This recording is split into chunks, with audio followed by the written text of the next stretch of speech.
Barang atau dulu hantaran 3 berbalas 3. Wang hantaran tiada.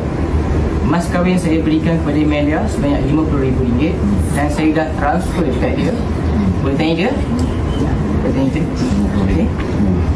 Saya betul-betul sayang dia dan saya cintakan dia. Saya nak dia jadi isteri saya.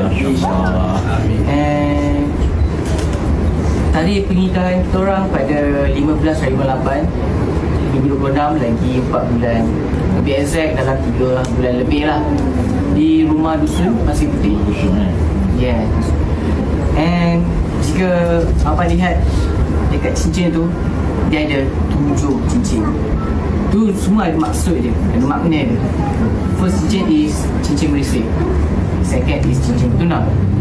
5 cincin tu maksud dia 5 tahun kami kenal. Saya dah transfer kat dia RM500 juta Mongolia. Tak percaya boleh tanya dia. Dan saya juga bagi kat dia 14 jenis cincin, semua ada maksud dia. Kau sekarang ni nak merisik ke nak beli anak aku? Aku tak cakap lagi setuju ke tak. Tapi kau dah transfer.